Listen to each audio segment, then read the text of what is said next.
السلام علیکم ورحمۃ اللہ وبرکاتہ۔ خوش آمدید کہتے ہیں آپ کو اپنے چینل اردو قصے میں۔ امید ہے آپ سب ٹھیک ٹھاک اور خیریت سے ہوں گے۔ آج کا ہمارا ٹاپک ہے گدا لے لو گدا لے لو۔ ایک شخص بازار میں صدا لگا رہا تھا، گدا لے لو گدا لے لو۔ عقل کے اندھوں کی داستان ہم بے عقلوں کے لیے۔ گدا انتہائی کمزور اور لاغر قسم کا تھا۔ وہاں سے بادشاہ کا اپنے وزیر کے ساتھ گزر ہوا۔ بادشاہ وزیر کے ساتھ گدے کے پاس آیا اور پوچھا، کتنے کا بیچ رہے ہو بھائی؟ اس نے کہا، آجی جا 50,000 کا۔ بادشاہ حیران ہوتے ہوئے، اتنا مہنگا گدا، ایسی کیا خاصیت ہے اس میں؟ وہ کہنے لگا، حضور، جو اس پر بیٹھتا ہے اسے مکہ مدینہ دکھائی دینے لگتا ہے۔ بادشاہ کو یقین نہ آیا اور کہنے لگا، اگر تمہاری بات سچ ہوئی تو ہم 1,00,000 کا خرید لیں گے، لیکن اگر جھوٹ ہوئی تو تمہارا سر قلم کر دیا جائے گا۔ ساتھ ہی وزیر کو کہا کہ اس پر بیٹھو اور بتاؤ کیا دکھتا ہے۔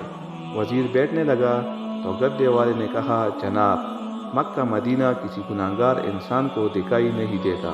وزیر، ہم گناہگار نہیں، ہٹو سامنے سے، اور بیٹھ گیا، لیکن کچھ دکھائی نہ دیا۔ اب سوچنے لگا، اگر سچ کہہ دیا تو بہت بدنامی ہوگی۔ اچانک چلایا، سبحان اللہ، ماشاء اللہ، الحمدللہ، کیا نظارہ ہے مکہ مدینے کا۔ بادشاہ نے تجسس میں کہا، ہٹو جلدی، ہمیں بھی دیکھنے دو، اور خود گدے پر بیٹھ گیا۔ دکھائی تو اسے بھی کچھ نہ دیا، لیکن سلطانی جمہور کی شان کو مد نظر رکھتے ہوئے آنکھوں میں آنسو لے آیا اور کہنے لگا، واہ میرے مولا، واہ سبحان تیری قدرت، کیا کراماتی گدا ہے، کیا مقدس جانور ہے۔ میرا وزیر مجھ جتنا نیک نہیں تھا، اسے صرف مکہ مدینہ دکھائی دیا، مجھے تو ساتھ ساتھ جنت بھی دکھائی دے رہی ہے۔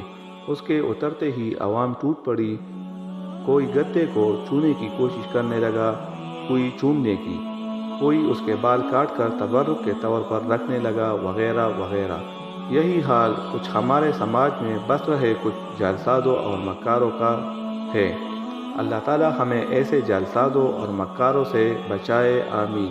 دوستو، اگر ویڈیو اچھی لگی ہو تو ویڈیو کو لائک کریں، چینل کو سبسکرائب کریں اور بیل آئیکن کو لازمی پریس کریں، تاکہ اس طرح نئے آنے والے قصوں کی نوٹیفیکیشن آپ تک آسانی سے پہنچ سکیں۔